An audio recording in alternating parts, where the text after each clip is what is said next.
Okay keep silent. Okay మన syllabus వచ్చేపాటికి lesson number 1 11 15 already online లో ఉండే వాళ్ళకి నెక్స్ట్ ఆఫ్లైన్ లో ఉన్న వాళ్ళందరికీ కూడా 15th లెసన్ కంప్లీట్ అయిపోయింది. So already first lesson 11th lesson అనేది కూడా కంప్లీట్ అయిపోయింది. సో పిల్లల కన్వీనియన్స్ కోసం మళ్ళీ ఫస్ట్ అండ్ 11th అనేది మళ్ళీ రిపీట్ చేయడం జరుగుతుంది. ఎందుకంటే 15th రీసెంట్ గా కంప్లీట్ చేసాం, మళ్ళీ దాన్ని రిపీట్ చేయడం కుదరదు. సో మనకు 1 and 11 మాత్రమే కుదురుతుంది. ఆల్రెడీ మన సాటర్డే క్లాస్ లో కొంత 11th క్లాస్ ఫస్ట్ లెసన్ లో కొంత పార్ట్స్ అనేవి చెప్పుకున్నాం about different types of maths గురించి. So today we are going to start the topic with the topic of symbols.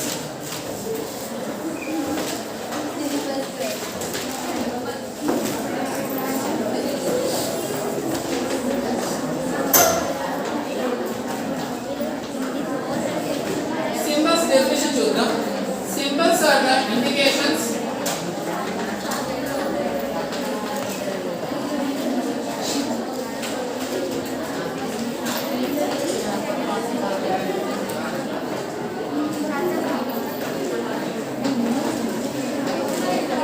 which can be implied in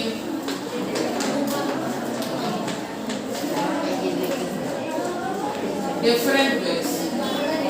Okay, ఒకసారి definition రాసి time ఇస్తాను.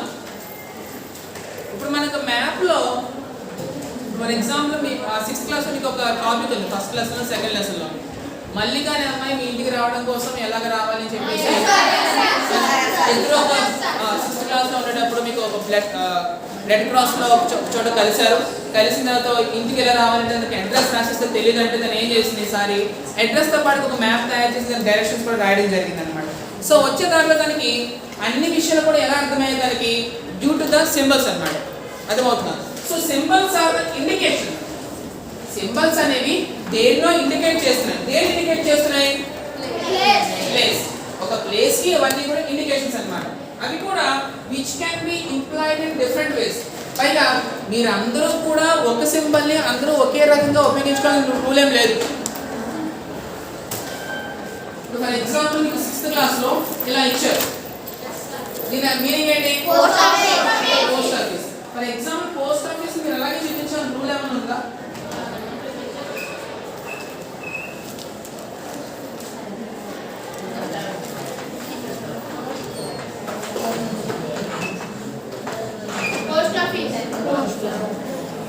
Post office ని just ఒక box గీసి PO అని రాసి సరిపోతుంది.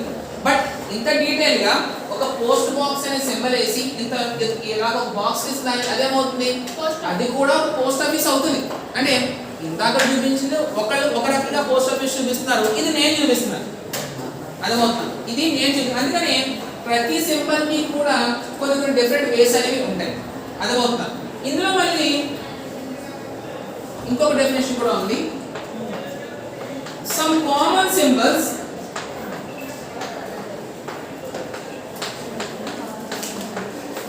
are called as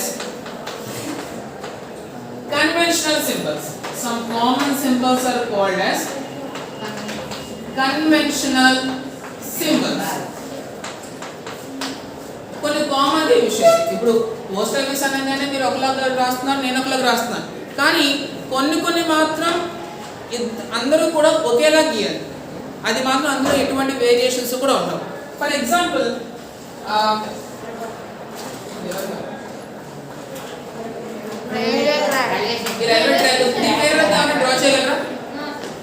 వేరే రకంగా డ్రా చేయగలరా? మహా ఒక సింగిల్ లైన్ వేస్తారు, క్రాస్ వేస్తారు, అంతే. అంతేనా? ఇక్కడ నేను డబుల్ లైన్ వేసి క్రాస్ వేసాను, మీరేం చేస్తారు? మహా అయితే కనుక ఒక సింగిల్ లైన్ వేసి క్రాస్ వేస్తారు. అందులో ఏదైనా డిఫరెన్స్ ఏమైనా ఉందా? పెద్ద డిఫరెన్స్ అయితే లేదు. ఫర్ ఎగ్జాంపుల్ దీనికి ఒక బ్లూ కలర్ వేశారు, లోపల కూడా ఒక బ్లూ కలర్ వేశారు, బయట దీనికి ఒక పాండ్ అని పెట్టారు, నేను పాండ్ అని పెట్టాను. పాండ్ అంటే మీనింగ్ ఏంటి? చెరువు. ఎగ్జాంపుల్ ఆఫ్ చెరువు అనమాట. ఇంకా చెరువు అని చెప్పాలి. అంటే రివర్ అంటే కనుక ఒక ప్లేస్ నుంచి ఇంకొక ప్లేస్ కి ట్రావెల్ అవుతుంది. But the water in the pond never goes anywhere, it stays where it is.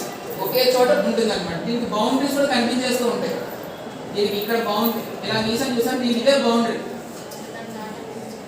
దీనికి top to bottom north to south అన్ని కూడా కనిపించేస్తూ ఉంటాయి. దాన్ని మనం ఏమని పిలుస్తాం అంటే పాండ్ అని పిలుస్తాం. కానీ రివర్ కి స్టార్టింగ్ పాయింట్ ఎండింగ్ పాయింట్ కనిపించదు, because it travel from somewhere to somewhere. The river always travel from one place to somewhere అన్నమాట. అందుకని ఎప్పుడు కూడా దానికి బౌండరీస్ కానీ నార్త్ సౌత్ గా మనం ఎప్పుడు ఒకే మ్యాప్ లో చూపించలేము. అంటే ఇండియా మ్యాప్ లో చూపించగలం అనమాట. బట్ ఎప్పుడు కూడా మనకి వాటర్ ఏ కలర్ యూస్ చేస్తాం? Blue colour. సో అందుకని ఇలాంటివన్నీ కూడా కన్వెన్షనల్ సింబల్స్ అని పిలుస్తారు. ఏమని పిలుస్తారు అంటే కన్వెన్షనల్ సింబల్స్ అని పిలుస్తారు. Conventional symbols. సో ఇందులో మనకి ఒక ప్లేస్ వచ్చేబట్టి ఇప్పుడు ఏ సింబల్ ఉపయోగించుకుంటాం? డాట్. ఈ ప్లేస్ అంటే ఒక సిటీ కావచ్చు, ఒక టౌన్ కావచ్చు, లేదా ఒక క్యాపిటల్ సిటీ కావచ్చు. ఒక డాట్ సింబల్ అక్కడ పెట్టి మళ్ళీ ఈ డాట్ కి బ్లాక్ కలర్ ఇచ్చామనుకోండి ఏం జరుగుతుంది? సిటీ కానీ టౌన్ కానీ అయిపోతుంది. అదే ఇదే డాట్ కి రెడ్ కలర్ ఇచ్చామనుకోండి ఏం జరుగుతుంది? Capital city. ఇంపార్టెన్స్ పెరిగే కొద్దీ దాని కలర్ కూడా చేంజ్ అవుతుంది. ఇంపార్టెన్స్ పెరిగే కొద్దీ ఏం జరుగుతుంది? కలర్ కూడా చేంజ్ అవుతుంది. ఇప్పుడు ఫర్ ఎగ్జాంపుల్ అమరావతి పక్కనే గుంటూరు చూపించారు. రెండింటికి బ్లాక్ కలర్ వేసేస్తే క్యాపిటల్ సిటీ ఏది, నార్మల్ సిటీ ఎలా తెలుస్తుంది? అర్థమవుతుంది? నేను చెప్పింది అర్థమవుతుందా? అందుకని మ్యాప్స్ తయారు చేసేటప్పుడు ఏం చేస్తారు? బ్లాక్ కలర్ డాట్ కి సిటీస్ అండ్ టౌన్స్ ఇస్తారు, రెడ్ కలర్ డాట్ ఏమో ఎక్కువగా ఏమి ఇస్తూ ఉంటారు? క్యాపిటల్ సిటీస్ కి ఇస్తూ ఉంటారు అన్నమాట. లేదా వైస్ వర్సా. లేదా బ్లాక్ కలర్ ఏమో క్యాపిటల్ సిటీకి వెళ్ళొచ్చు, రెడ్ కలర్ ఏమో నార్మల్ సిటీకి వెళ్తుంది. అది పక్కన మనం ఇచ్చుకునే ఇండికేషన్ బాక్స్ బట్టి ఉంటుంది అన్నమాట. తర్వాత డిమార్కేషన్స్ అంటారు. డిమార్కేషన్స్ తెలుసా? బౌండరీస్ అంటారు. బౌండరీస్. ఇప్పుడు మనకి ఇండియా షేప్ కానీ ఆంధ్రప్రదేశ్ షేప్ కానీ మీకు ఐడియా ఉందా? అది మీకు ఎలా తెలుస్తుంది? బౌండరీస్ వల్ల. అంటే ఒక కంట్రీ నుంచి మన కంట్రీ సెపరేట్ అవుతుంది అంటే we have made our own boundary.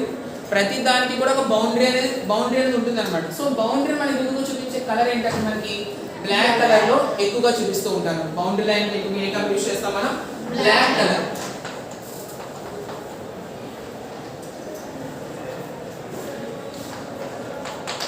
Next వచ్చేవాడికి ప్రతి దానికి కూడా ఉండేది ఏంటంటే డైరెక్షన్స్ ఉంటాయి. Directions we have normally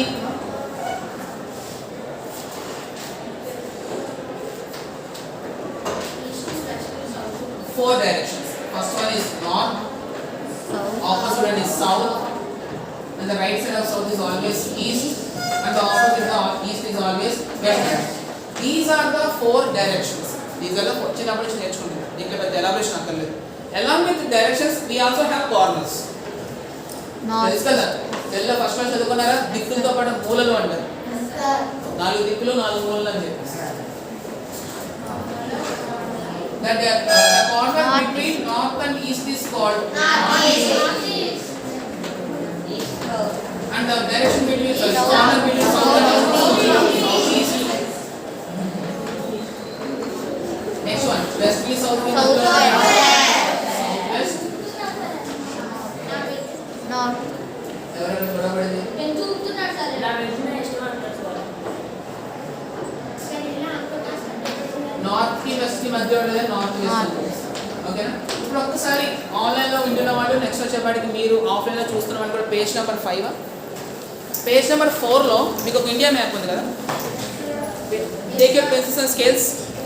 take your pencils and scales. 3 నా 4? పేజ్ నెంబర్ 3 లో మీకు ఇండియా మ్యాప్ ఇవ్వడం జరిగింది. ఇండియా మ్యాప్ కి పెద్దగా ఈ డైరెక్షన్స్ కొట్టడం జరిగింది, మొత్తం సెంటర్ నుంచి వచ్చేలా.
4 డైరెక్షన్స్ 4 కార్నర్స్ కూడా డ్రా చేయాలి ఇండియా మీద. ఎవరికైనా కంప్లీట్ అయిందా? అంటే ఈ విధంగా డ్రా చేయాలి. ఎలాగైతే బోర్డు మీద మనకి నార్త్ వెస్ట్ సౌత్ ఈస్ట్ అని ఎలా పెట్టామో కార్నర్స్ అండ్ డైరెక్షన్స్ కూడా ఇలాగ మొత్తం ఇండియా అంతటిని కవర్ అయ్యే విధంగా మీరు డ్రా చేయాలి. దాని క్వశ్చన్స్ అడుగుతాను ఇప్పుడు, ఆన్సర్ చేద్దాం.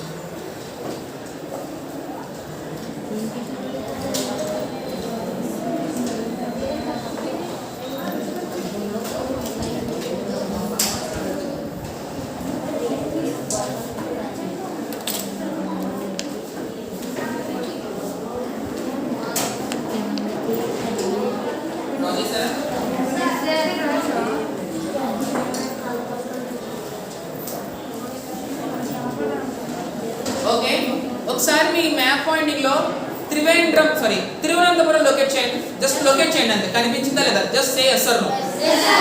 Please locate Thiruvananthapuram. Thiruvananthapuram locate చేశారా? ఫస్ట్ ఆఫ్ ఆల్ డ్రాయింగ్స్ చేశారా? అది అక్క అది అప్పుడే జరపను, అది ఉంటుంది అలాగే ఉంటుంది. ముందు మీరు డ్రా చేసి అప్పుడు క్వశ్చన్స్ వెళ్ళిందా? తిరువనంతపురం లొకేట్ చేశారా? లొకేట్ చేశారు.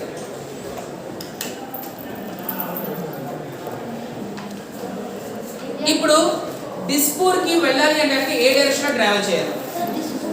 డిస్పూర్. ఇప్పుడు తిరువనంతపురం నుంచి డిస్పూర్ కి వెళ్ళాలి అంటే ఏ డైరెక్షన్ లో ట్రావెల్ అవ్వాలి?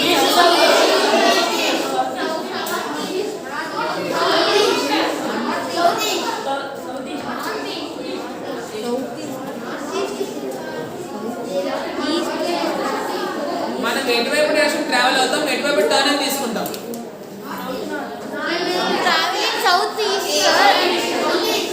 East sir.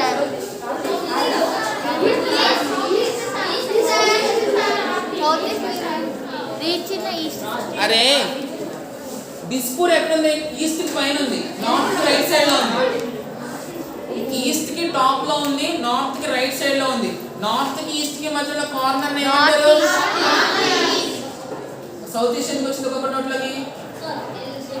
డిస్పూర్ అని తిరువనంతపురం అని అడిగాను నేను.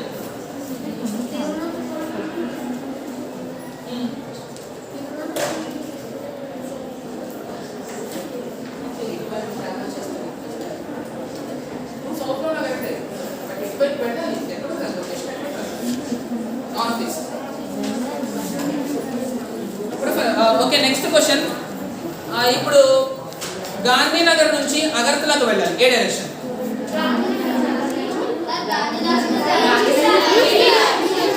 Gandhinagar to Agartala. Gandhinagar to Agartala. East అన్న కరెక్టే, వెస్ట్ నుంచి ఈస్ట్ అన్న correct. West to east travel అవ్వాలి. ఓకే, ఈ విధంగా మనకి ఏ సిటీ నుంచి ఏ సిటీకి ట్రావెల్ అవుట్ డైరెక్షన్స్ ద్వారా కార్నర్స్ ద్వారా మనకి ఈ విధంగా తెలుసుకోవాలి.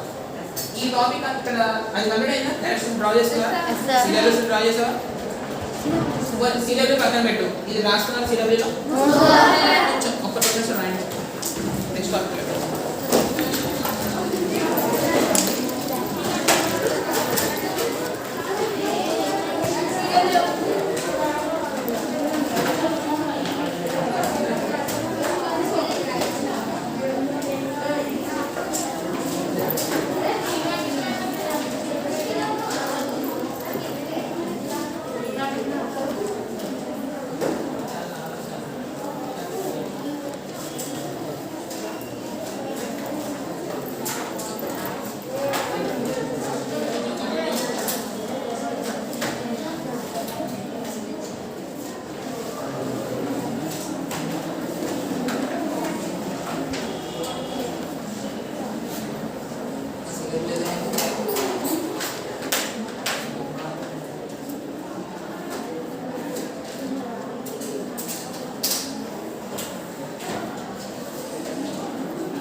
సీనియర్లు చెప్పినప్పుడు ఏమైతే మోడల్ ప్రతిదీ డైరెక్ట్ గా చేయాలి.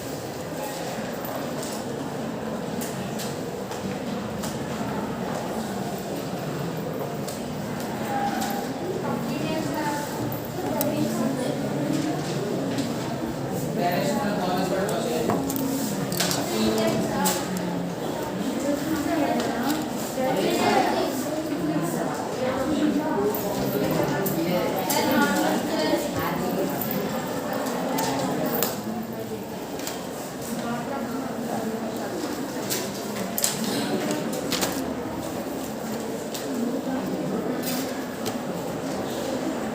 ఈ side arrest చేసేచ్చా?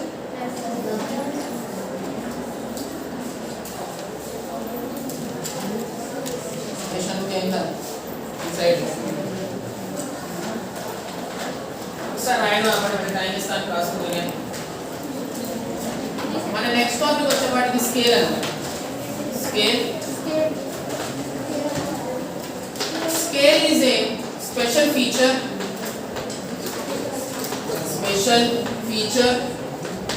which is used in maps to reduce the actual distance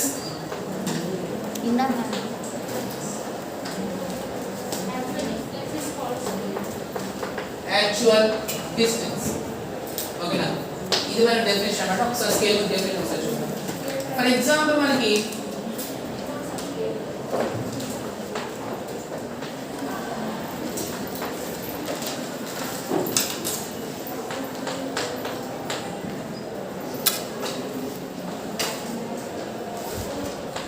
Jangareddy నుంచి రాజమండ్రి మనకి వచ్చిన డిస్టెన్స్ ఎంత అంటే కనుక ఫర్ ఎగ్జాంపుల్ 65 కిలోమీటర్స్. 65 కిలోమీటర్స్ కాదు, 80 కిలోమీటర్స్ ఒక 70 కిలోమీటర్స్. 80 ఉంటుంది కానీ 70 ఉంటుంది. 65 ఉంటుంది కానీ 70కి వెళ్ళిపోద్ది. ఇక్కడ నుంచి మనం ట్రావెల్ అయ్యి అక్కడ కొబ్బరి దాటి రాజమండ్రి వెళ్ళేప్పటికి అప్రాక్సిమేట్లీ 70 కిలోమీటర్స్ పడిపోతుంది. ఇప్పుడు మనకి మ్యాప్లో చూపించేటప్పుడు అంటే కనుక 70 కిలోమీటర్స్ అని రాయి. 70 కిలోమీటర్స్ అని ఎక్కడ కూడా రాయాలన్నమాట. లేదు రాయాలి అంటే కనుక మనకి దగ్గర 70 కిలోమీటర్స్ ఉన్నంత పేపర్ కాదు. అంత పాసిబుల్ అవుతుందా? 70 కిలోమీటర్స్ ఉన్న పాసిబుల్ అనేది అవుతుందా? అవ్వదు. సో అందుకని మ్యాప్లో మన వాళ్ళు ఎప్పుడు మ్యాప్ తయారు చేసిన స్కేల్ అనే ఫీచర్ని ఉపయోగించుకుంటూ ఉంటారు. ఈ స్కేల్ అనేది ఏం చేస్తున్నారు కనుక యాక్చువల్గా ఈ రెండు సిటీస్ మధ్యలో ఉన్న డిస్టెన్స్ అనేది తగ్గించేస్తుంది. అంటే ఈ 70 కిలోమీటర్స్ ని ఎలా చూపిస్తుందంటే కనుక 7 సెంటీమీటర్స్ అని చూపిస్తుంది. సో మనకి స్కేల్ దగ్గర వచ్చేప్పటికి ఇన్ఫర్మేషన్ దగ్గర స్కేల్ లో ఏముంటుంది? 1 centimetre is equal to 10 kilometres అని ఉంటుంది. 10 కిలోమీటర్స్ ఏముంటుంది మనకి? 1 centimetre is equal to 10 kilometres. So ఇక్కడ మనకి ఎన్ని ఉంది దగ్గర? 7 సెంటీమీటర్స్ ఉంది. సో 7 into 10 ఎంత? 7. సో 70 కిలోమీటర్స్ యాక్చువల్ డిస్టెన్స్ అనేది మనకు వస్తుంది. 7 into 10 kilometres is equal to 70 kilometres అన్నమాట. ఈ విధంగా మనకి స్కేల్ అనేది మనం ఉపయోగిస్తాం. 6th క్లాస్ లో కూడా మీరు నేర్చుకుంటాం. 5th క్లాస్ లో కూడా ఉంది. కొంత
ఒకసారి వినండి, రాత్రి కానీ ఒకసారి.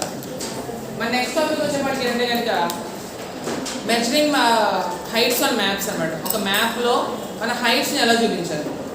ఫర్ ఎగ్జాంపుల్ మనకు మీ హైట్ ఉంది, హైట్ని క్యాల్కులేట్ చేసేటప్పుడు ఎలా ఎలా క్యాల్కులేట్ చేస్తారు?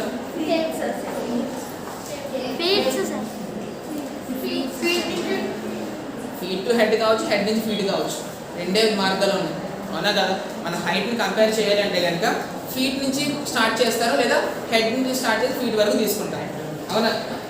అంతేనా? హెడ్ నుంచి స్టార్ట్ చేయాలి, లేదా ఫీట్ నుంచి స్టార్ట్ చేసుకొని హెడ్ వరకు తీసుకొచ్చి మెజర్మెంట్స్ నోట్ చేసుకున్నారు. ఓకే, బాగానే ఉంది.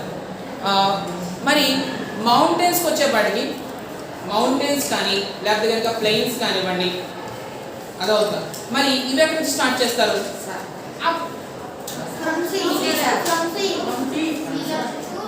సీ లెవెల్ నుంచి స్టార్ట్ చేస్తారు. అంటే ఆన్లైన్ క్లాస్లో వెళ్ళి ఉంటారు, లేకపోతే కనుక మామూలుగా ఏదో ఒక టాస్ బాల్ వేస్తే కొట్టేశారు అంతే, అంతేనా? ఇంకేంటి మరి గెస్ ఐడియాస్? Guess what?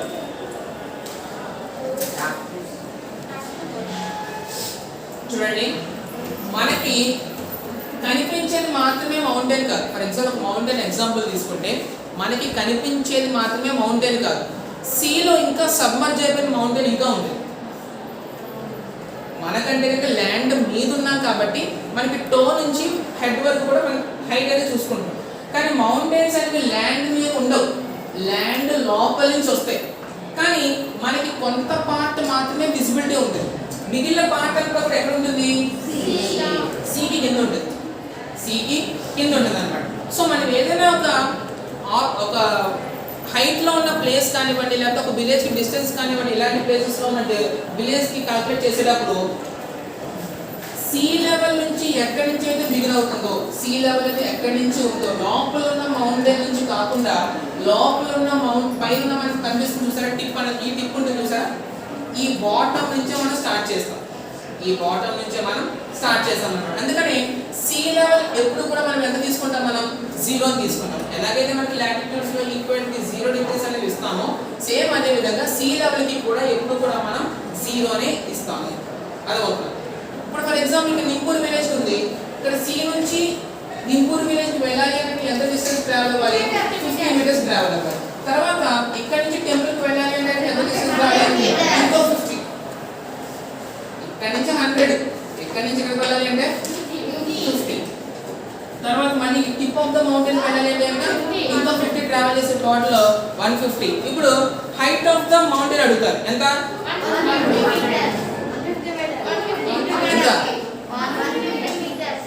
అక్క నెట్ చూ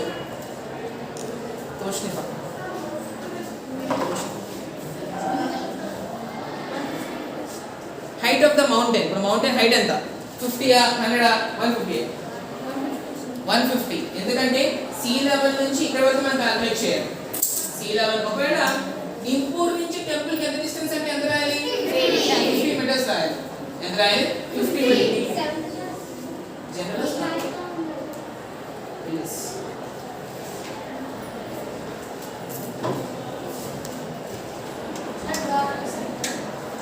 చేసుకుంటాను. ఓకే, డ్రా చేయండి.